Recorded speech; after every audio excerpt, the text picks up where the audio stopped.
el objeto, ¿no? El objetivo del club de lectura es engancharnos con una lectura. Y aunque cuando estemos haciendo lectura de alguna postura teológica, obviamente los que están convencidos de tal postura defenderán tal postura, pero siempre es bueno que las otras personas también puedan presentar algún argumento, o porque a veces decir solamente no estoy de acuerdo no significa presentar un argumento, solamente es comunicar de que uno no está de acuerdo con eso. Y me gustaría que vayamos a la escritura y leamos Daniel capítulo 7. Daniel capítulo 7.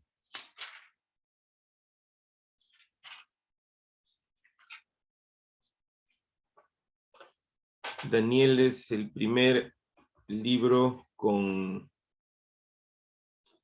simbología apocalíptica, pero escatológico no es el primer libro ni el único en el Antiguo Testamento. Moisés 32 es un capítulo escatológico. Éxodo, Deuteronomio, estoy hablando rocas. Lo que pasa es que a una hora antes hemos estado viendo sobre el mesianismo, porque estoy haciendo un estudio sobre el mesianismo, no hay muchos escritos sobre el mesianismo evangélico, y ellos no se refieren a los libros de Génesis, Éxodo, Levítico como tal, ni tampoco les llaman Pentateuco, ellos le dicen la Torá.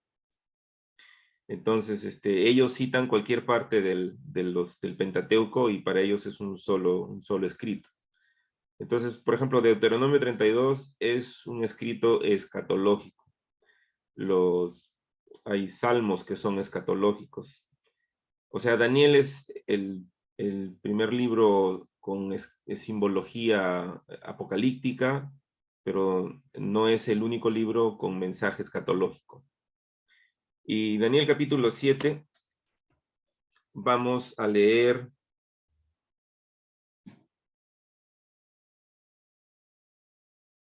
desde el verso 9. Daniel capítulo 7, verso 9. Dice, estuve mirando hasta que fueron puestos tronos, y se sentó un anciano de días cuyo vestido era blanco como la nieve, y cuyos cabellos eran como lana purísima.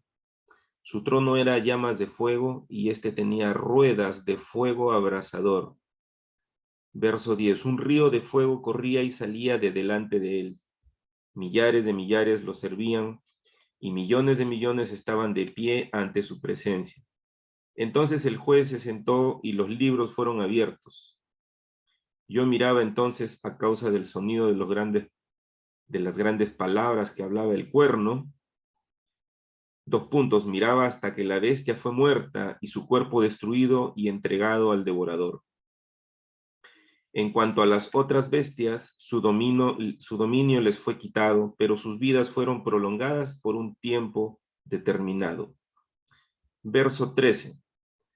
Proseguí mirando en las visiones nocturnas, y he aquí con las nubes de los cielos venía uno como hijo de hombre, y llegó hasta el anciano de días, y lo hicieron acercarse ante él, y le fue concedido señorío, gloria y un reino, para que todos los pueblos, naciones y lenguas lo sirvieran. Su dominio es dominio eterno, que nunca pasará, y su reino uno que no será jamás destruido. Verso 15. En cuanto a mí, Daniel, se me turbó el espíritu dentro de mí, de mi cuerpo, y las visiones de mi cabeza me asombraron. Me acerqué a uno de los que estaban de pie y le pregunté la verdad acerca de todo esto. Me habló y me hizo conocer la interpretación de las cosas. Y luego viene la interpretación de lo que hemos leído antes, a partir del verso 17. Y de ahí nos pasamos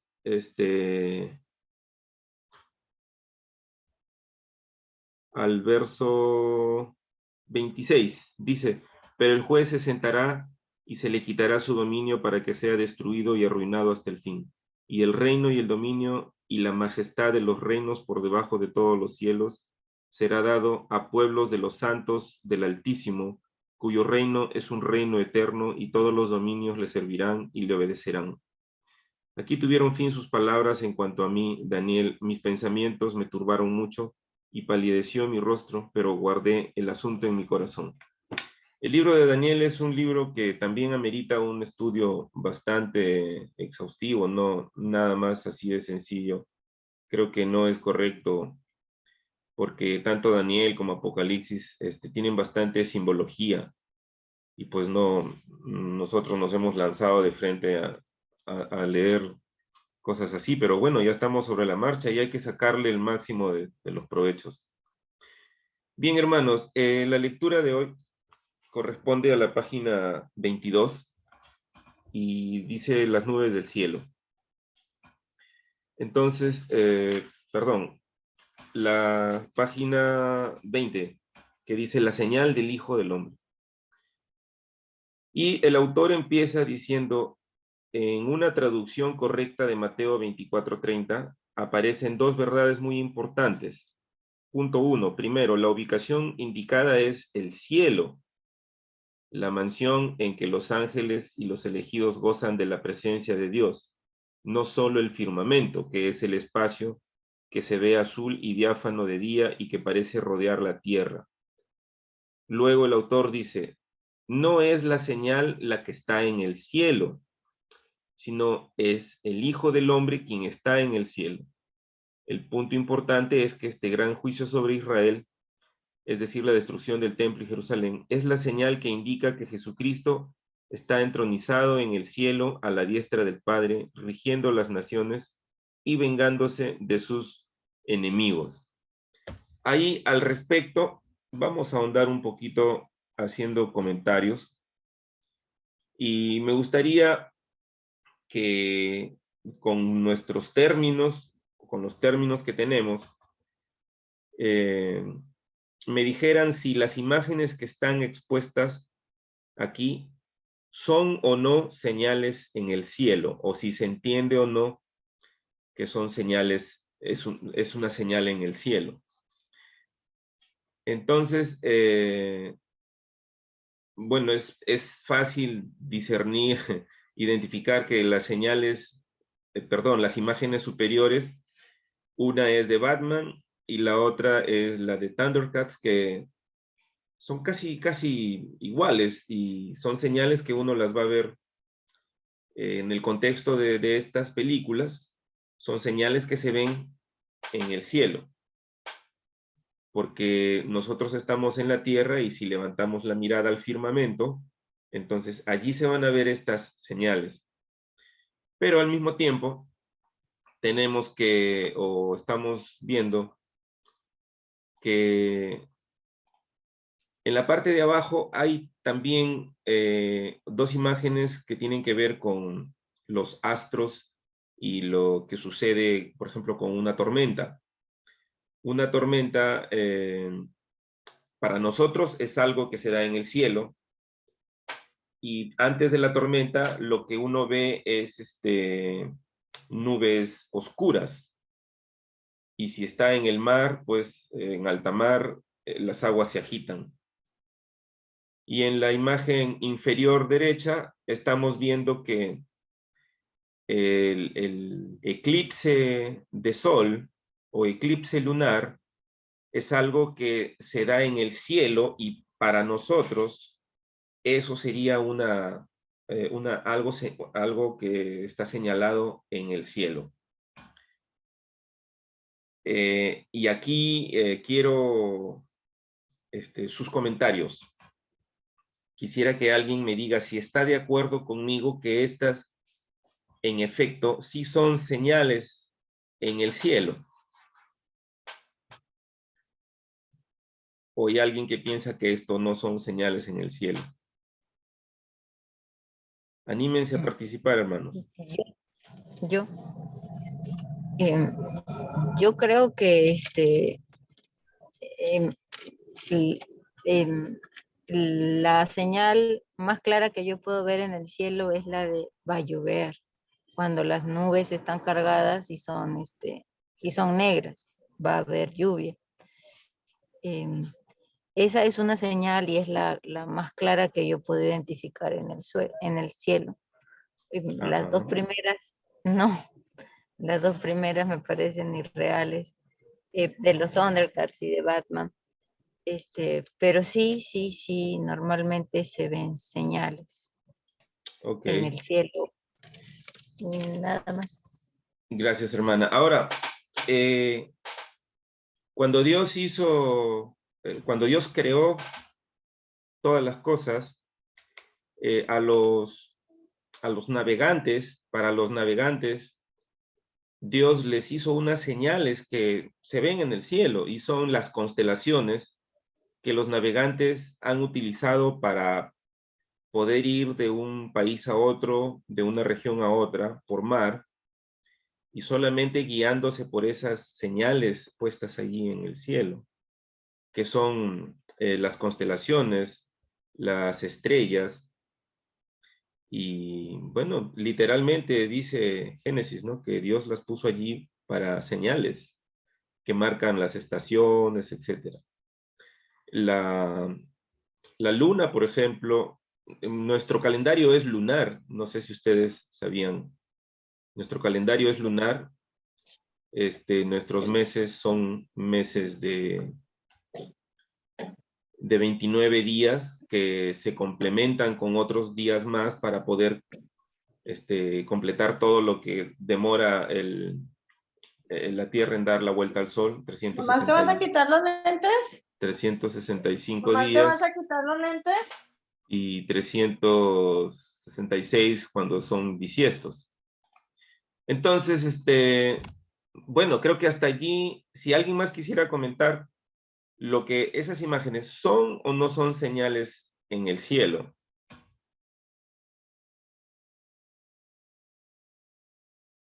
Pareciera que estas imágenes, pastor, son señales que están en el firmamento, ¿no? Ya. Porque a consideración del autor, el concepto del autor, el cielo va mucho más allá, es donde está específicamente Dios, ¿no? Así es. Y creo yo que estas imágenes simplemente están dentro del lado del lado humano donde se puede observar, ¿no? Que es el firmamento, ¿no? Así es. Y a eso quería llegar. Que esto sí son señales. O sea, nosotros no podemos negar este aspecto de que las nubes oscuras son señales. Las constelaciones son señales. Ahora, ¿qué pasa si nosotros viéramos todos nosotros un episodio, valga decir, a ver, suponiendo que nosotros veamos o seamos testigos de luces una noche nosotros estuviéramos haciendo algo y de pronto miramos en el cielo y vemos luces, ¿no? Luces que se cortan, que se cruzan y se ven allí. Esas son señales. ¿Por qué? Porque nosotros las estamos viendo desde la tierra, las estamos viendo al cielo, o sea, sí son señales. O sea, no negamos o no debemos negar que cuando la escritura habla o menciona de señales en el cielo, puede existir una literalidad, eventos que se pueden ver desde la tierra hasta el cielo, pero también puede ser un lenguaje simbólico. Y eso quisiera que veamos aquí en las otras diapositivas, permítanme. Ya. Espero no haberme pasado las diapositivas, sí es esta. Este es el mismo verso de Mateo 24:30 comparado con Marcos 13 y Lucas 21. Y una aseveración previa es que primero se escribió Marcos, luego se escribió Mateo, y luego Lucas toma tanto los escritos de Mateo como los escritos de Marcos y escribe el Evangelio de Lucas.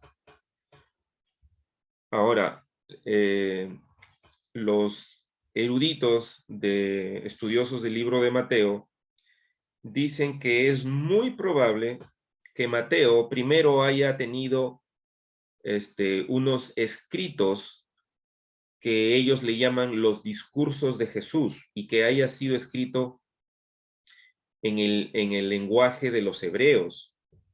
Ahora, lo que los hebreos hablaban en el tiempo de Mateo, que cuando escribió Mateo, era el arameo. El hebreo ya era casi una lengua muerta, solamente estaba en el círculo de los escribas que transcribían el Antiguo Testamento. Cada que los manuscritos envejecían, lo transcribían, pero no era una lengua que lo usaban para comunicarse, como sí usaban el arameo y como sí usaban también el griego koiné.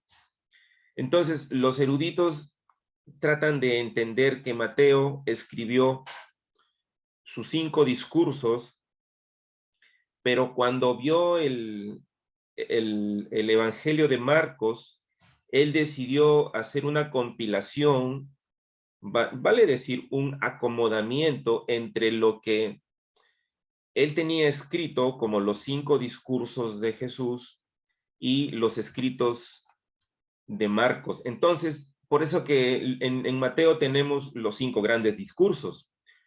Tenemos el Sermón del Monte, tenemos el Sermón de los Olivos y el último sermón, cuando ya Jesús da sus últimas enseñanzas y asciende.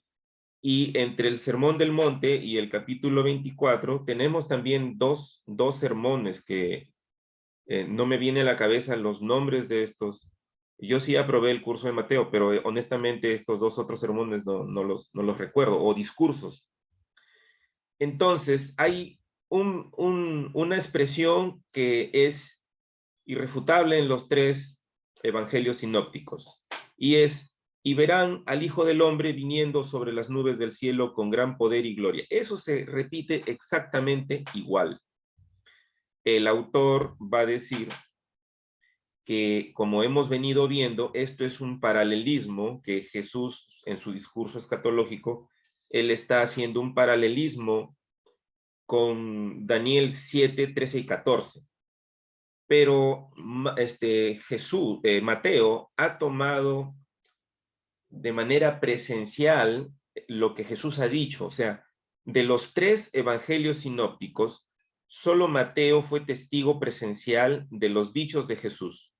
Entonces, podríamos decir que Mateo tomó nota la parte donde Jesús dice: entonces aparecerá la señal del Hijo del Hombre en el cielo, entonces lamentarán todas las tribus de la tierra, y verán al Hijo del Hombre viniendo sobre las nubes del cielo con poder y gran gloria. Marcos, el Evangelio de Marcos, según los eruditos, fueron los discursos que Pedro utilizó para predicar. Y según los estudiosos, Pedro estuvo en Roma cuando en Hechos 12 vemos que escapa de la cárcel y después aparece otra vez en Hechos 15, en el Concilio de Jerusalén. Entonces hay un espacio en el que Pedro no se sabe dónde estuvo, porque Lucas no lo dice en el libro de Hechos. Entonces los estudiosos están seguros que Pedro estuvo predicando en Roma y que su intérprete, el que interpretaba, porque él predicaba en arameo y Marcos lo traducía al griego. Entonces el libro de Marcos vendría a ser el Evangelio de Pedro, pero compilado por el evangelista Marcos. Marcos seguramente conoció a Jesús de cerca, pero no fue su discípulo y no estuvo, estoy seguro que Marcos no estuvo en el Monte de los Olivos. pero sabe con firmeza, porque Pedro lo predicó hasta el cansancio, entonces verán al Hijo del Hombre que vendrá en las nubes con gran poder y gloria. Y definitivamente Lucas es el estudioso, el investigador que toma el testimonio de todos los que pudo tomar, y con seguridad él recepciona Lucas 21:27, entonces verán al Hijo del Hombre que vendrá en una nube con poder y gran gloria. Pero tenemos que Mateo es el que dice que aparecerá la señal del Hijo del Hombre en el cielo. Bien, sigamos. Ya. Entonces, ¿qué tenemos que ver nosotros con respecto a este pasaje? Primero, reconocer que el pasaje no se refiere a un evento global. Si estamos siguiendo el hilo del autor de la Gran Tribulación, David Chilton, hemos visto que la Gran Tribulación no es un evento global, sino que solamente es un evento para Jerusalén, que tuvo su trascendencia en todo el Imperio Romano, pero allí se dio. Entonces, o por lo tanto, este no es un evento global. Y porque nosotros hemos encontrado en el anterior versículo, en Mateo 24:29, en donde dice inmediatamente, ¿no? Mateo 24:29 decía inmediatamente. Y nosotros entendimos que terminada la gran tribulación, o al menos en la exposición de Jesús, terminada la exposición donde describe los horrores de la gran tribulación, dice, ¿no? En el 29, inmediatamente después, dice, el sol se oscurecerá, la luna no dará su resplandor, las potencias serán conmovidas. Entonces, entendemos que esa es la caída por el suelo del gran, entre comillas, ¿no? Reino de Israel, cuyos dirigentes, gobernantes de turno, estaban completamente corruptos. Tal es así que se habían confabulado con Roma para matar a su rey y Mesías. Y luego en el 30 leemos lo que es objeto de nuestro estudio hoy, ¿no? De nuestra lectura hoy. Ahora, cuando nosotros encontramos aquí la palabra tierra, y esto, hermanos, sí, o sea, si tienen oportunidad, investiguen y lean. Aquí está utilizando el autor la palabra ge, de donde viene geo en griego, pero este término es usado como nosotros, ¿no? Acá en Perú, nosotros, el que vive en una ciudad mayormente de la costa, pero ha venido del interior de Perú, siempre cuando se refiere a su lugar de origen, dice mi tierra. Dice mi tierra, ¿no? Se refiere a su lugar de origen como mi tierra. Mi papá es de un pueblo en Perú que históricamente lo fundaron comunidades judías que llegaron de Brasil y de Venezuela, siguiendo la ruta del oro, allá por el año 1700, 1800, y estos judíos bautizaron este pueblo como Cielo del Edén, pero en un acomodamiento se lee Selendín, en Cajamarca, porque ellos recordaban, ¿no? Estos judíos recordaban que allí el Inca Atahualpa les dio oro a los españoles, entonces los judíos venían por el oro. Entonces mi papá dice en mi tierra, él se refiere a su lugar de origen como mi tierra, y nosotros también, ¿no? Nosotros, yo estoy seguro que más de uno en Latinoamérica nos referimos a nuestro lugar de origen como mi tierra. Curiosamente, hermanos, en la Biblia, cuando nosotros hacemos un estudio correcto del contexto, cuando se está hablando de la tierra en Israel, se refiere a Israel. Cuando Jesús dice, cuando el Hijo del Hombre venga, ¿hallará fe en la tierra? Se está refiriendo en la tierra de Israel. Cuando Malaquías se está refiriendo, y es fácil de llegar porque estamos en Mateo y el libro anterior es Malaquías, Cuando Malaquías termina hablando de la venida de Elías, en el último versículo de Malaquías dice: Él hará volver el corazón de los padres a los hijos y el corazón de los hijos a los padres. Y agrega, Malaquías agrega y dice: no sea que yo venga y tenga que consagrar la tierra al exterminio. Y acá se está refiriendo a la tierra de Israel, porque era la tierra de Israel por antonomasia, o sea, los israelitas, porque la tierra ya estaba maldecida, no va a maldecirla otra vez. Y es porque él había entrado en una pugna con los israelitas que habían vuelto del exilio y le estaban dando la espalda a Dios, no lo adoraban, etc. Entonces él termina diciendo que traerá un exterminio a esa tierra. Y así, cuando nosotros encontramos el término tierra, se refiere mayormente a la tierra de Israel. Entonces, acá en Mateo 24:30, cuando dice todas las tribus de la tierra, se está refiriendo a los pueblos, a los habitantes de Israel. Porque en todo caso, correspondería haber usado la palabra cosmos, pero no se utiliza la palabra cosmos. Y lo más correcto sería los pueblos de la tierra de Israel, ¿no? Según el autor. Luego, ¿qué tendríamos que ver luego? Es la frase viniendo sobre las nubes les haría recordar a los judíos del primer siglo frases del Antiguo Testamento que habla de Dios viniendo sobre las nubes, pero para ejecutar un juicio a los pueblos y naciones. Es decir, estamos leyendo lenguaje escatológico, lenguaje profético, lenguaje simbólico. En este caso Jesús, el profeta, Jesús en su oficio de profeta, Jesús tiene 3 oficios: rey, sacerdote y profeta. Y él está usando el mismo lenguaje que los israelitas conocían y podían relacionar con sus escrituras. Entonces, viniendo sobre las nubes, bueno, ya lo vimos, no es literal, es el simbolismo para decir que Dios está viniendo a traer juicio. Y acá yo copié unas citas bíblicas. ¿Y por qué no darles una leída? A ver si me alcanza la vista. Salmo 18, 7 al 15.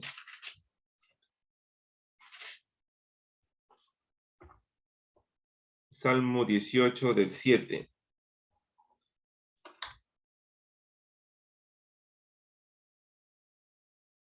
Cabalgó sobre un querubín, verso 10, y voló precipitándose sobre las alas del viento. Puso oscuridad por escondedero, con su pabellón en derredor suyo, oscuridad de aguas, densas nubes de los cielos. Por el fulgor de su presencia, atravesaron las densas nubes, descargando granizo y ascuas de fuego. Verso 13, y tronó desde los cielos, el Altísimo hizo oír su voz, granizo y ascuas de fuego. Verso 14, disparó sus saetas y los dispersó, puñados de relámpagos, y los enloqueció. Verso 15, ante tu bramido, oh Jehová, ante el airado resplandor de tu nariz, se hicieron visibles los abismos del mar, y se descubrieron los cimientos del orbe. Esto es lenguaje poético en el libro de Salmos, pero utilizando el lenguaje en simbología apocalíptica. Está escrito en lenguaje poético porque hay prosa, hay símil, hay paralelismo, pero es lenguaje profético, es simbología apocalíptica. Después podemos ver el 104.3 rápidamente, porque también no hay mucho para... A ver, el 104.3 que dice...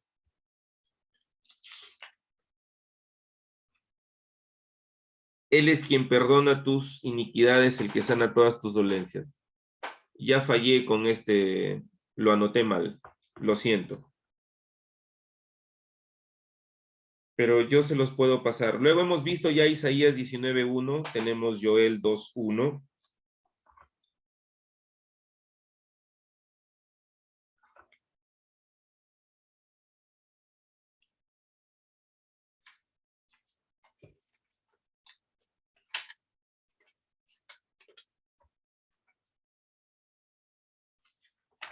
¿Alguien encontró Joel 2:1? Si puede leerlo, hermanos. Se me han pegado las hojas. Creo que está ahí en el Salmo 104.3, si no me equivoco. Sí, a ver, hermano, chequéalo.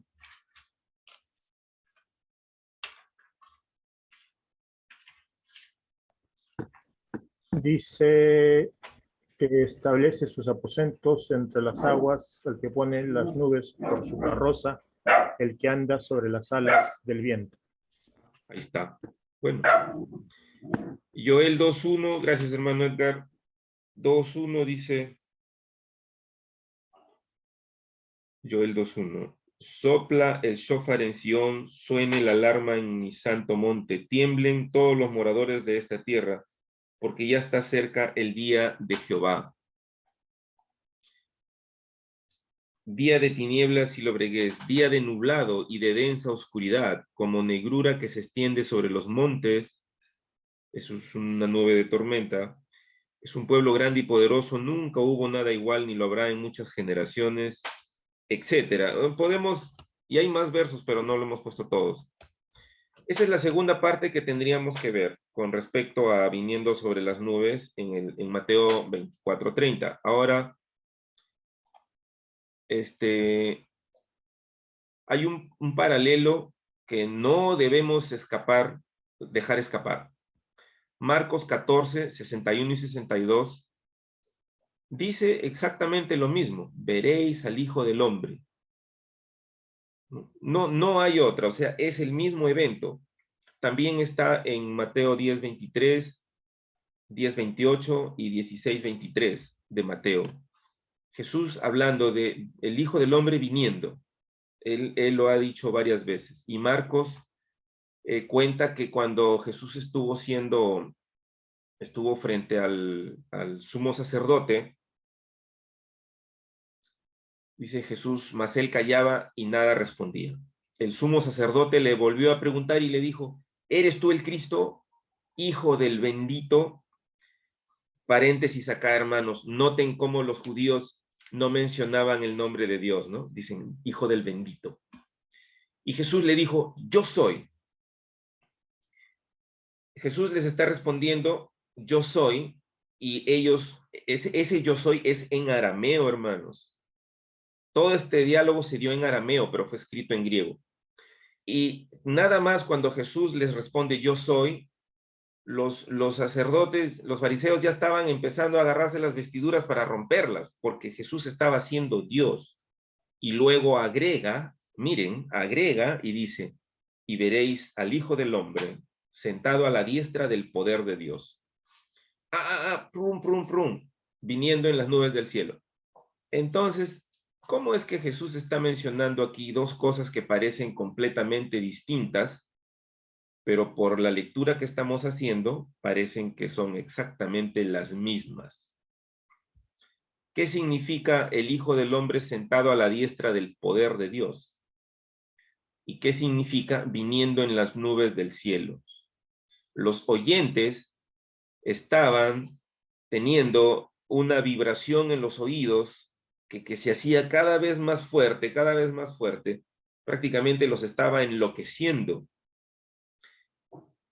Porque no, o sea, sus oídos no podían aceptar que Jesús, ese tipo allí azotado, con una corona de espinas, ensangrentado, casi desnudo, esté diciendo que es Dios y luego esté diciendo, o sea, decretando el juicio, ¿no? Dice, veréis al Hijo del Hombre sentado a la diestra del poder de Dios y viniendo en las nubes del cielo. Jesús habla de dos cosas que o sucederán simultáneamente o una antecede a la otra. Y la pregunta es, ¿cuándo? Entonces, según el autor David Chilton, es el episodio en que Jesús asciende y es entronizado. Ahora, ¿se acuerdan? Aquí está otra vez la palabra viniendo en las nubes. El paralelismo de Daniel 7, verso 13 y 14, en donde ese hijo de hombre está siendo acercado hasta el Padre, y el Padre le entrega el reino. Y esto es algo que nosotros creemos que ya sucedió. O sea, Cristo ya reina, ese poder, ese dominio ya le fue entregado. Y acá lo estoy diciendo, ¿no? Y ahí está el verso de Daniel 7, 14, 13 y 14. Lo que me interesa ahora es justo lo que les comentaba más temprano, o al menos para los que estuvieron temprano, que me tomé la libertad de buscar, ¿no? De buscar el verbo, porque ya antes lo he leído, antes lo he estudiado, y me fui a la Septuaginta, ¿no? Hermanos, con mucha modestia, yo no he estudiado griego, no sé gramática griega, pero sí conozco muchas palabras del griego, porque en los estudios que uno hace para entender la Biblia, siempre recurrimos al idioma griego. Y los traductores de la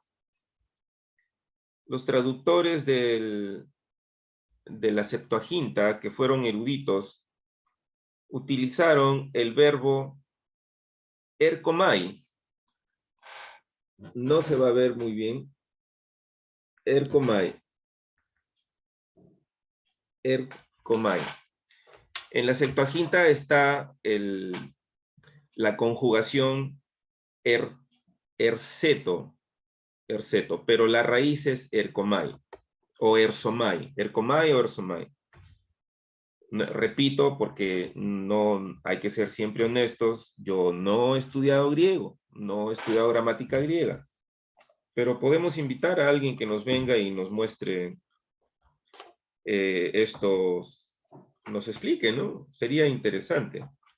Ahora, Mateo 24,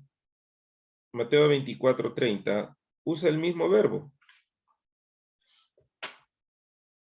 Este es un diccionario interlineal y se traduce como que viene. Que viene, erkomai. Ahí está. Que viene, erkomai. La conjugación aquí es erkomenon. Erkomenon es la conjugación. Misma raíz, mismo verbo, y este es el diccionario expositivo de griego y hebreo, es el vine. Y aquí la palabrita esta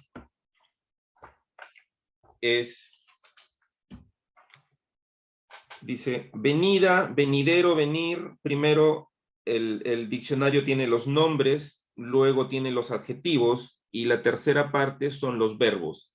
Y hay 19 verbos, no, hay un montón. 24 verbos, 26 verbos, más de 25 verbos que se utilizan para venida, venir, venidero, etc. Y el verbo que se utiliza en estos pasajes, erkomai, dice el verbo más frecuente, es el verbo más frecuente, que denota tanto ir como venir. Significa el acto mismo, o sea, el acto en el que uno se desplaza desde el lugar más lejos hasta el lugar más cerca.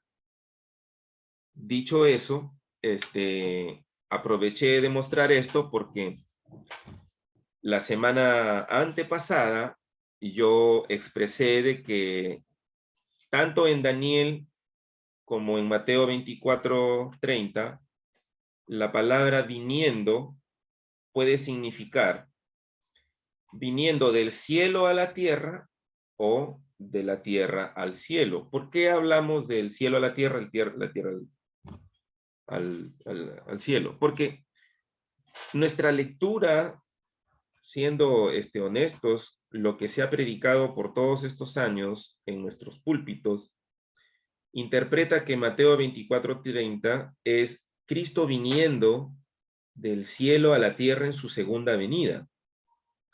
Eso es lo que... Entonces, nosotros hoy estamos leyendo a un autor que representa en su libro, hoy representa a la postura de muchos eruditos, de que Jesucristo no, o sea, de que Mateo 24:30 no se refiere a Jesucristo viniendo del cielo a la tierra en su segunda venida, más bien es la culminación de su ministerio en su primera venida, en la cual Jesucristo es llevado hacia el Padre para recibir su reino. Y no es que, y hermano, ¿y cómo quedan ahí lo de las nubes? Entonces nosotros también empezamos a ver que es un lenguaje simbólico, porque el episodio de juicio en donde Cristo extermina y deja completamente destruido el antiguo pacto, perdón, los vestigios del antiguo pacto, los sacrificios, el lugar santo, el lugar santísimo, los atrios, todo ello que era una sombra que apuntaba a Cristo, una vez venido Cristo, todo eso quedó destruido. Entonces, eso es lo que entendemos nosotros en Mateo 24:30, pero queda en nosotros entender entonces cuál sería la señal. Y bien, hermanos, aquí paso a otra parte que yo les podría decir, ¿no? ¿Qué entendieron la predicación fue literal? Cuando Pedro predicaba, él utilizaba el mismo lenguaje. Pedro se paraba y decía, vamos a ver al Hijo del Hombre viniendo sobre las nubes. La predicación fue literal. Y Pedro no estuvo diciendo, hermanos, esto se refiere a un juicio, no es que Jesucristo no va a venir físicamente, ¿no? Esto es todo el juicio. No, su predicación fue Jesucristo viene en las nubes del cielo. La predicación fue así. Por eso que Mateo pone allí, ¿no? Dice, y veréis la señal del Hijo del Hombre. Entonces yo quería contribuir con algunos comentarios que no están en el libro, y es algo que me llamó la atención y se los voy a citar. Se registra un evento extraño, muy extraño, que tuvo en el mes de Iyar del año 66, cuando ya la revuelta judía había iniciado. Dice, en el día 21 del mes de Artemisio, el mes de Iyar, apareció cierto fenómeno prodigioso e increíble. Supongo que el relato parece ser una fábula, dice Josefo, si no fuera relatado por quienes lo vieron. Wow, o sea, él ha tomado nota de los testigos oculares.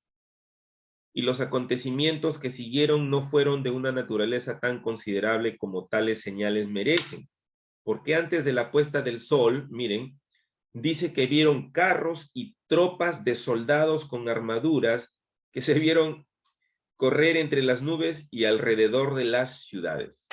Interesante, ¿no, hermanos? Interesante. Hermano Jesús, pero no que era simbólico. Pero aquí estoy recogiendo los testimonios de los testigos oculares de aquellos episodios, en donde quizás lo que vieron fueron nubes y destellos, pero ellos decían, mira, esos son caballos, caballos de fuego, ¿no? Eran ejércitos. El historiador judío del primer siglo, Josefo, describe un ejército celestial en las nubes, presten atención, muy parecido al ejército que dirige Jesús en Apocalipsis 19, 11, 14. Este evento también lo han registrado otros historiadores. Cuando más personas se juntan para narrar algo, es porque probablemente haya sido cierto. ¿Dónde está el otro historiador? Es Tácito. Disculpen que aquí lo puse con minúscula.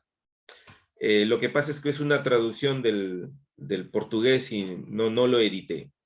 Dice, el historiador Tácito, historiador pagano del primer siglo, menciona lo siguiente. Dice, en el cielo apareció una visión de los ejércitos en guerra en armadura brillante. Esto está en Historias no dichas, libro 5, volumen 13. Pero, bueno, hasta ahí algún comentario, hermanos. porque sí se predicaba de que el Hijo del Hombre venía montado en una nube, se predicaba. Yo les leí esto de que a Esteban lo mataron por repetir cosas como esta. Esteban en su sermón decía que Jesús iba a destruir el templo. Por eso lo capturaron y lo mataron. Entonces los judíos que rechazaron a Jesús llegaron a burlarse de la predicación de que el Hijo del Hombre venía en las nubes. Interesante, ¿no?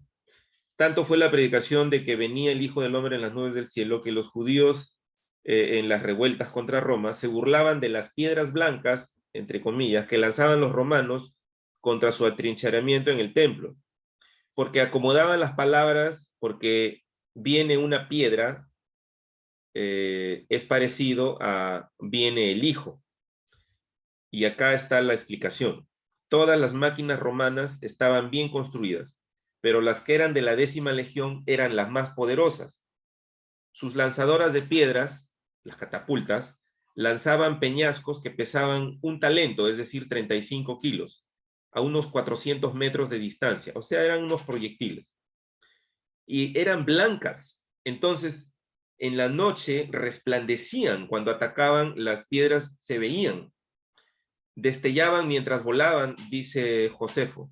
Entonces, cuando veían lanzar una piedra, los centinelas, los atalayas que estaban en el muro, en son de burla decían, viene el Hijo, ante lo cual los que estaban en la línea de fuego se lanzaban a tierra para dejar pasar la piedra sin daños. Cuando se les ocurrió a los romanos pintarlas de negro, las piedras se volvieron más eficaces, destruyendo a muchos de un solo tiro. Ahora, la piedra en hebreo es ha-eben. O sea, viene la piedra, es ha-eben. Y era fácilmente cambiada o acomodada por los judíos para burlarse de los cristianos diciendo ha-ben. Ben es hebreo, es hijo. Entonces ellos no decían viene la piedra, ellos decían ha-ben en son de burla. Eso significa que hasta el año 66, 67, en el año 70, la predicación del evangelio fue intensa, fue fuerte, fue grande, y la predicación era, viene el Hijo, en las nubes, con poder y gran gloria. Esto lo podemos encontrar en el libro Los Escritos Esenciales de Paul Meyer. Él hace una compilación de los escritos de Josefo. Hermanos, esta es una catapulta, y aquí hay unos proyectiles encontrados en Jerusalén. Ahí están las piedras blancas. Interesante, ¿no? Que hoy nosotros podamos ver unas piedras blancas que hace 2000 años Josefo nos ha dejado una narrativa sobre ellas. Fin. ¿Qué nos dice el autor? El autor dice, página 21, el punto importante es que este gran juicio sobre Israel, la destrucción de Jerusalén y el templo, es la señal que indica Jesucristo, que Jesucristo está entronizado en el cielo a la diestra del Padre, rigiendo las naciones y vengándose de sus enemigos. O sea, lo que el autor señala es que, en efecto, la destrucción de Jerusalén sería la señal de que Cristo está en el cielo entronizado. ¿Hasta ahí, hermanos, alguna pregunta? ¿Algún comentario? Buenas noches, hermano. Hermano Fernando, buenas noches. Adelante. Buenas noches. Yo quería, me llamó mucho la atención la distinción que usted hizo de la palabra tierra y cosmos, Ya. utilizada por Pedro. Y quería leer 2 de Pedro 3:10, que dice, pero el día del Señor vendrá como ladrón, en el cual los cielos desaparecerán con gran estruendo, y los elementos abrasados serán disueltos, y la tierra y las obras que en ella hay no serán halladas. Y yo tengo el mismo interlineal que usted mostró recién, y fui al interlineal, Y la palabra tierra es G también, Ah, no es interesante. cosmos. Ah, Me interesante. llamó mucho la atención eso. Es decir, eso quería comentarle. Fui recién y lo miré y la palabra tierra es G, no Segunda es de Pedro, cosmos. segunda de Pedro, ¿cuánto? 3:10. 3:10. Mire que yo empecé a sudar frío pensando que ahí decía cosmos. No, dice G. Fíjese que está gamma y la otra epsilon, creo que es otra letrita, pero son 2 letritas, Sí, y abajo dice tierra. sí, ahí Bueno, está es G. decir, Sí, es G. G, G es que la es raíz justamente de geo. de geo, que Sí. no es cosmos. Sí, no es cosmos. Sí, bueno, es muy fuerte. A ver, esa palabrita, en cuanto a este contexto de Pedro, me ayuda, me ayuda mucho. Es decir, nos metemos en otro lado, pero me llamó mucho la atención eso, hermano. Eso Sí, nomás quería y compartir. eso es lo bueno. Miren, les cuento, haciendo un paréntesis. Cuando yo he escrito varios, no hay mucha literatura evangélica en apologética sobre la iglesia de solo Jesús, sobre los unicitarios. No hay mucho material. Hay bastante material sobre el mormonismo, la iglesia adventista, sobre los testigos de Jehová y sobre la iglesia católico romana, pero sobre sectas como solo Jesús o el mesianismo evangélico no hay muchos escritos. Entonces yo me metí a investigar mucho y tuve que estudiar mucho sobre la Trinidad y todo eso. Y es increíble que cuando alguien conoce el griego, nada más conociendo el griego se entiende mejor la Trinidad. Estudiar la Trinidad, la mejor ruta para entenderla, apologéticamente hablando, es cuando se lo observa desde el punto de vista de la gramática griega. Pero como yo no sé gramática griega, entonces escucho a los que saben. Por ejemplo, el profesor Gary Shogren es un excelente profe, y hay un montón de videos de él en YouTube. Y el otro es el hermano Luis Carlos Reyes. Él tiene buenos estudios, y él cuando hace sus debates y saca el griego, entonces es el fin de la cita, ¿no? El fin de la discusión. En este caso, el griego es interesante porque ¿cuántos de nosotros hemos leído Pedro y hemos entendido que el fin del mundo va a ser así, ¿no? Con fuego, que se va a partir en dos, y el núcleo de la Tierra va a salir, va a erupcionar y todo se va a incendiar.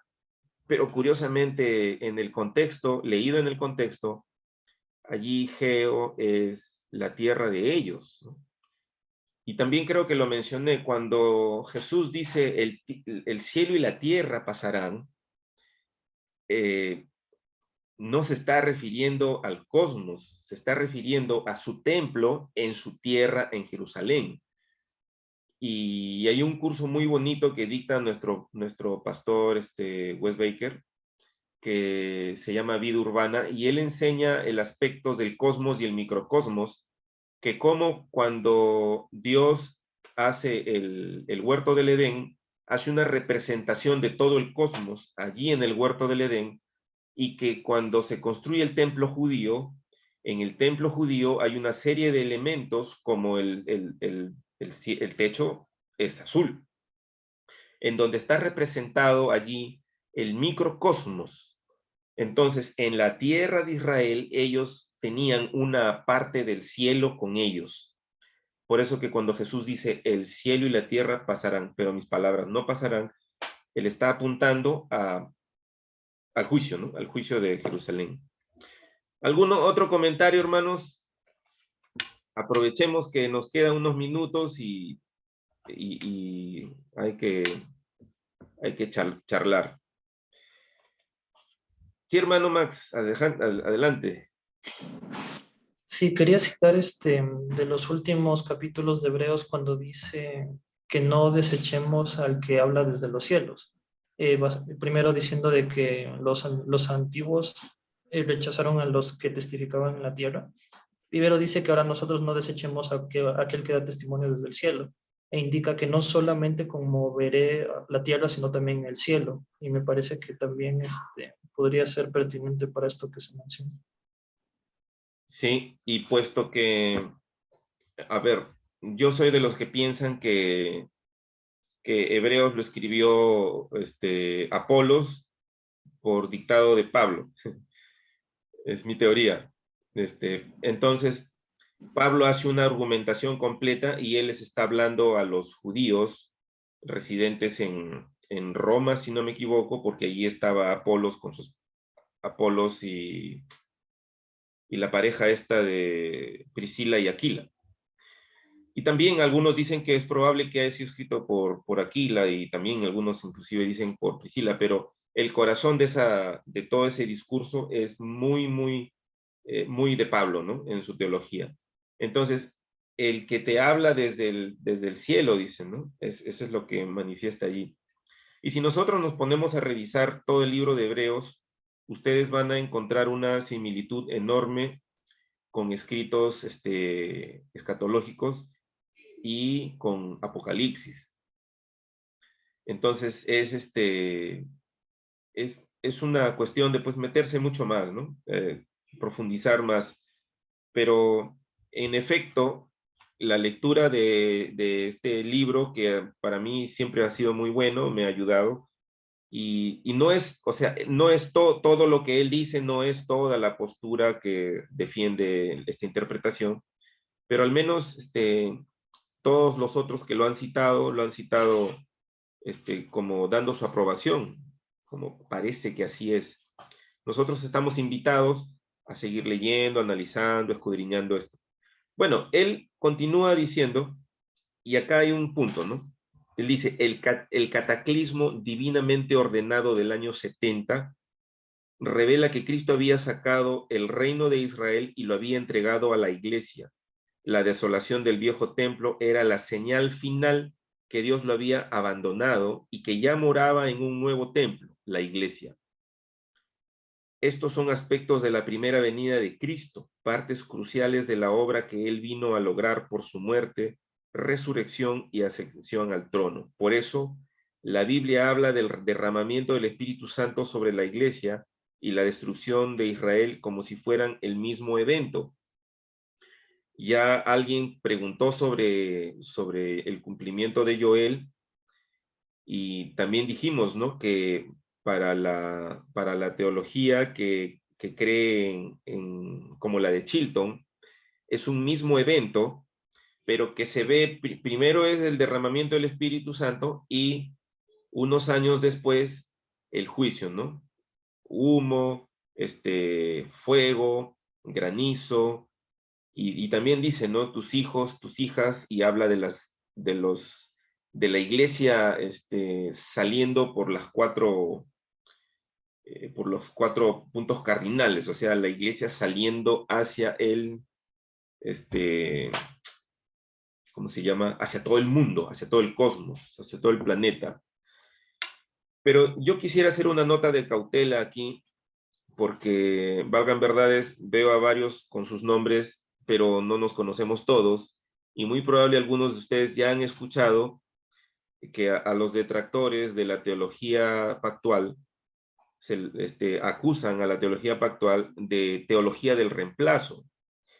Y esta palabra, esta expresión aquí de Chilton que dice, la iglesia dice, Cristo había sacado el reinado de Israel y lo ha entregado a la iglesia. Quisiera que esto se entienda como, este es el reino. Entonces, el reino en esta mano, que para ustedes sería en la mano derecha, es el reino en las manos del pueblo de Israel. Ahora dice este autor que Cristo, en el juicio, en el episodio del juicio, le ha quitado el reino a los judíos y se lo ha dado a la iglesia, que vendría a ser mi mano izquierda. Entonces, eso no es teología del reemplazo. Esa expresión enseña que el reino continúa. El reino que inició va a continuar.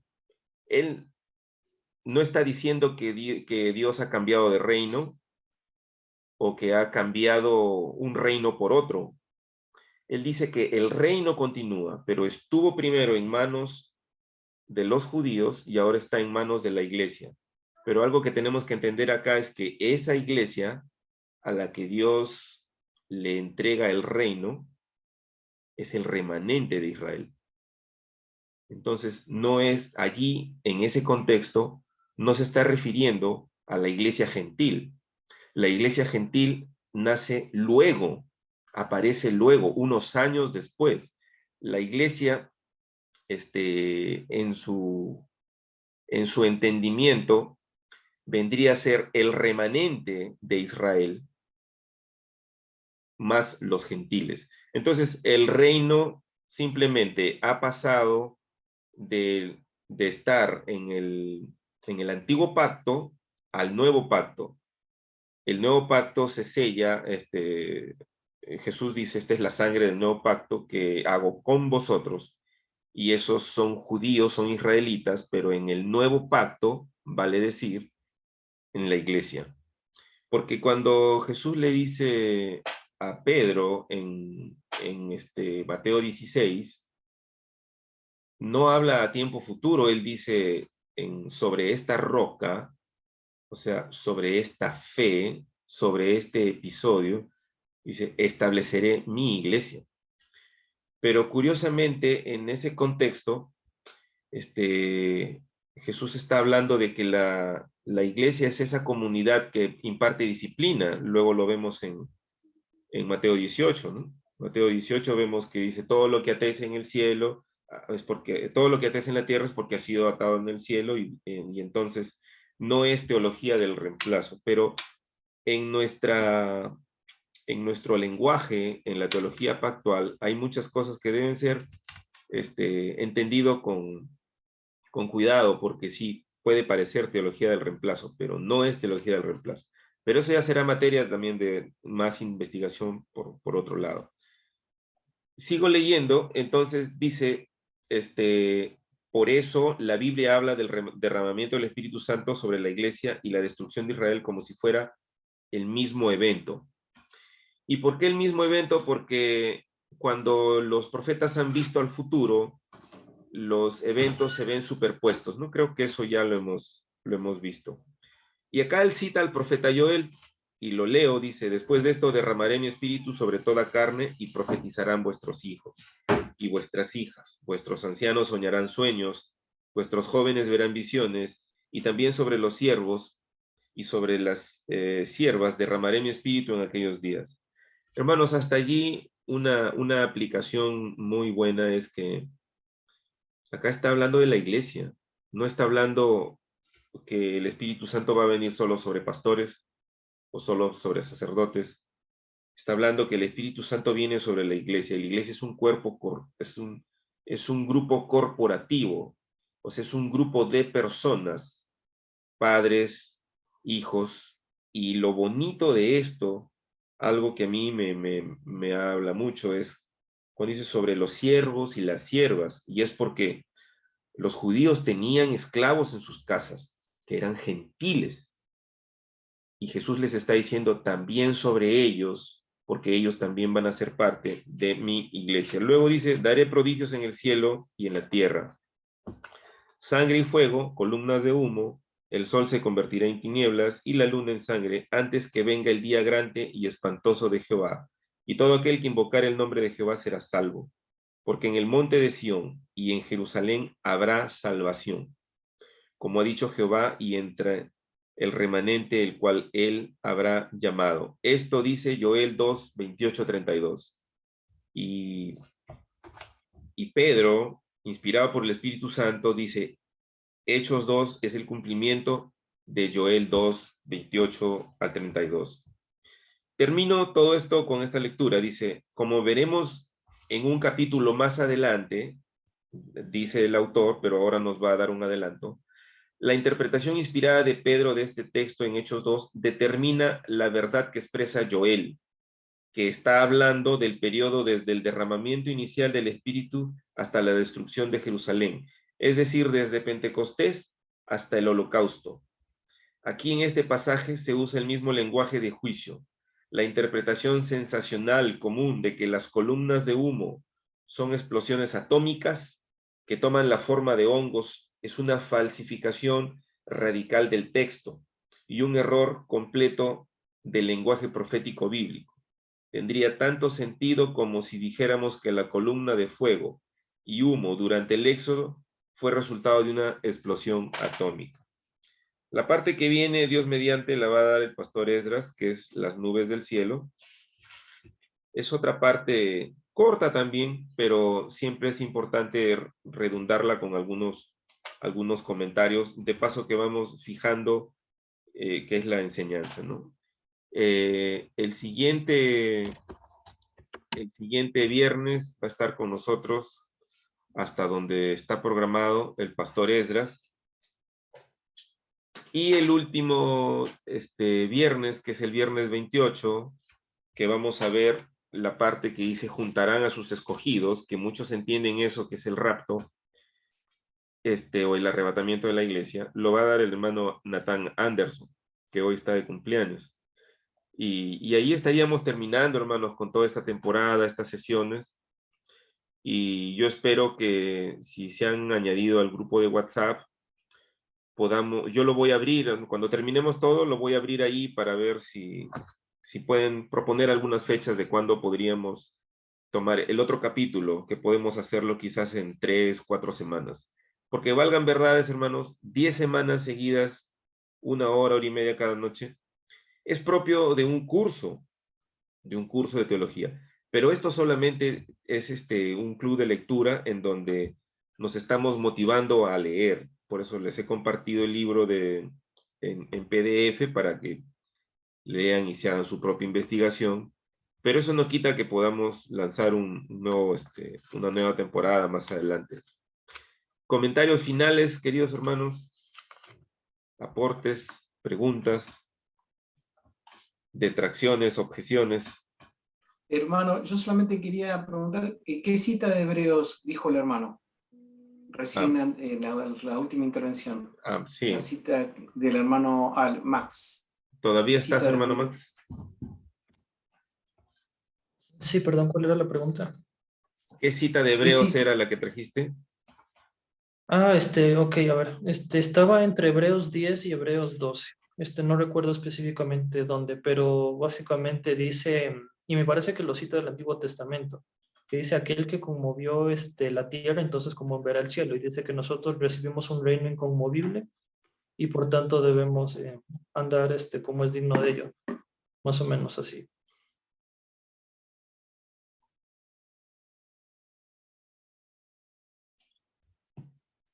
Ahí está, hermano, la descripción del texto.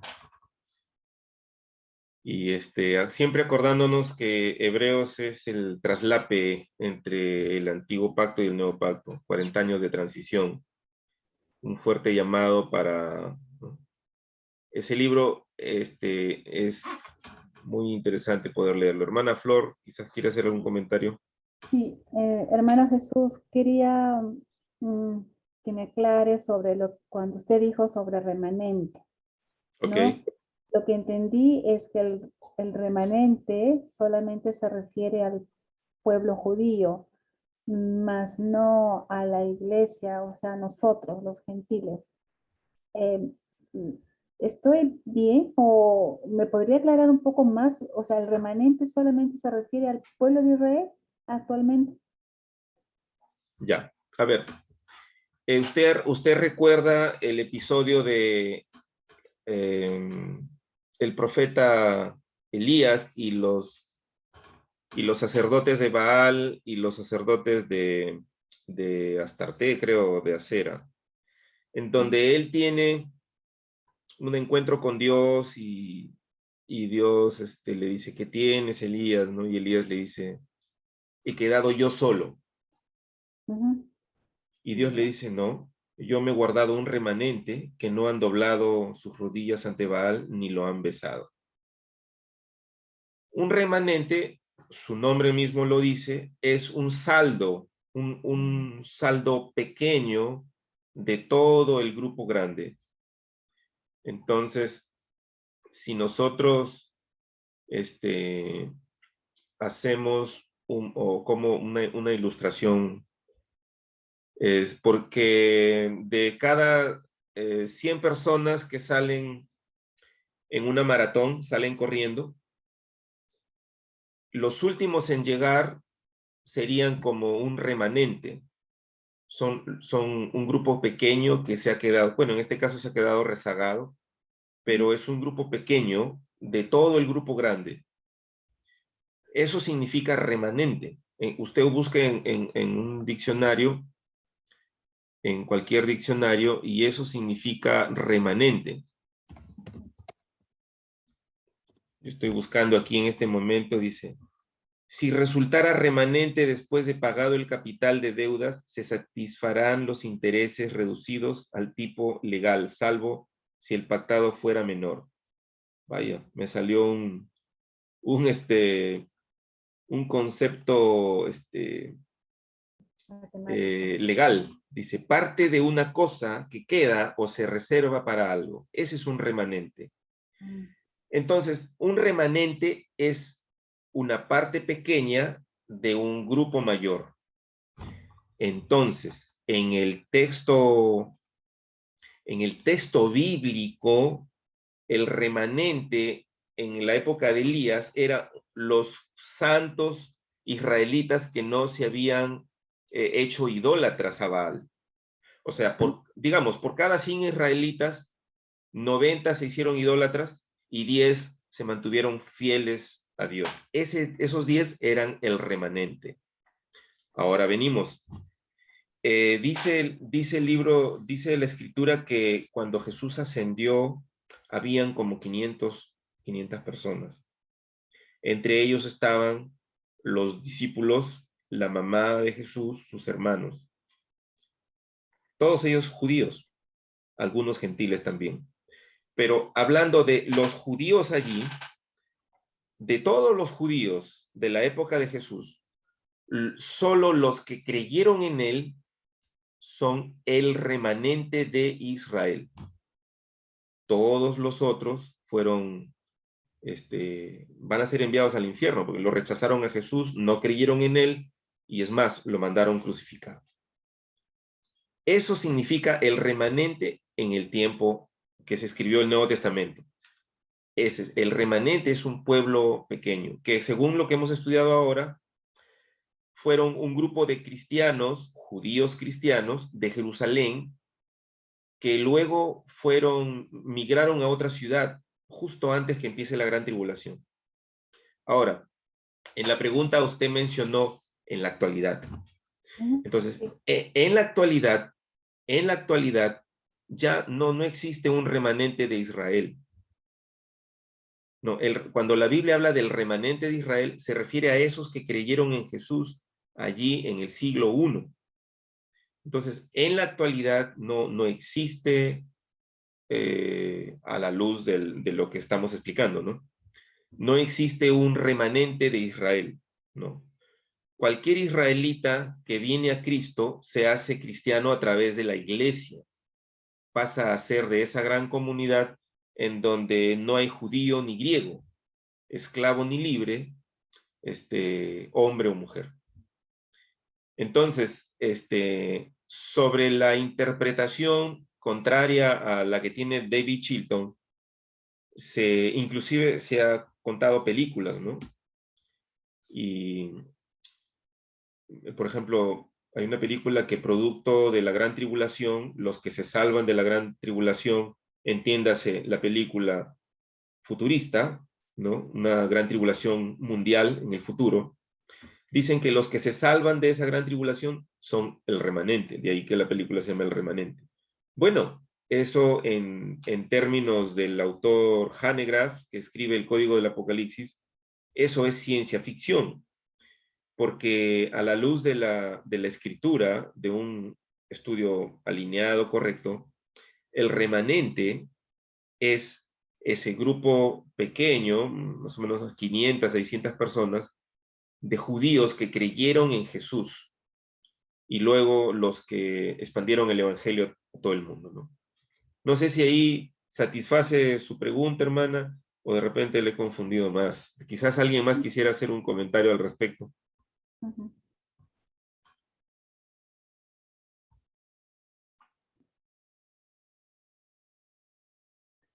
Bien, hermanos. No sé si De repente está comentando algo, hermana, porque no le escuchamos.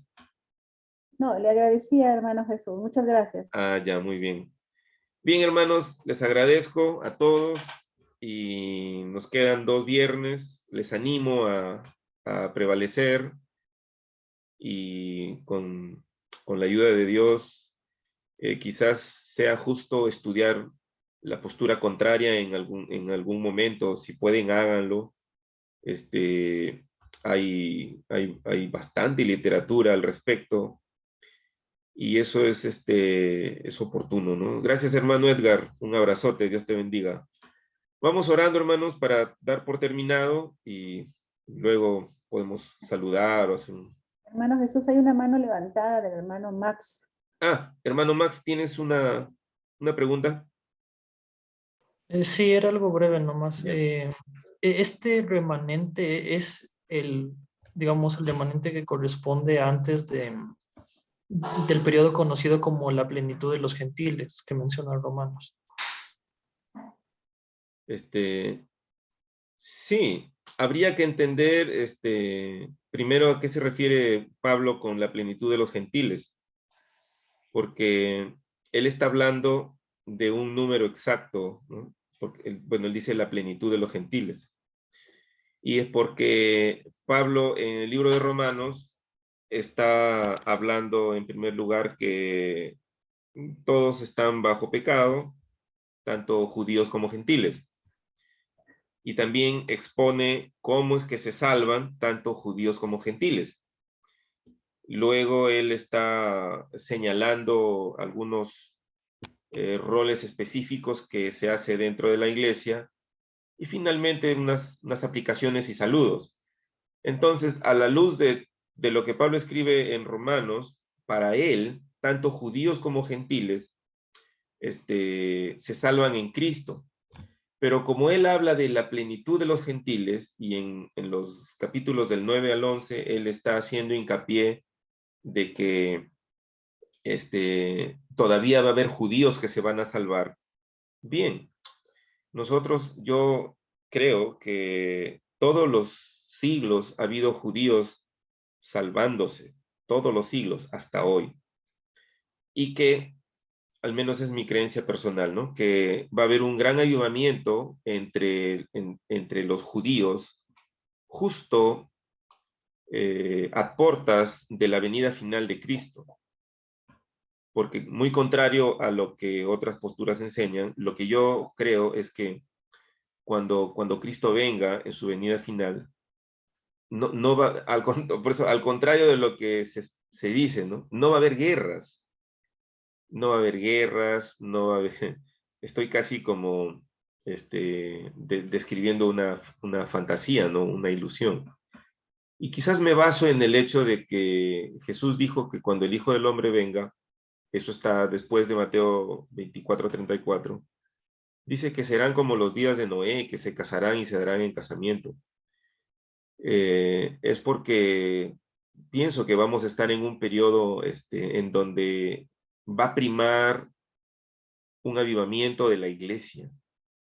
Entonces, las iglesias van a estar como puertas abiertas las 24 horas y mucha gente va a acudir sin que nadie los llame, ¿no? Van a acudir a hacer escuchar la palabra y a hacerse miembros. Y lo que yo creo, a la luz de Romanos 9, 10 y 11, que el avivamiento principal se va a dar entre los judíos, pero no específicamente en los judíos como tal lo entendemos hoy nosotros, sino en el entendimiento de Pablo, en aquellos que descansan en el judaísmo como ley para ser salvos.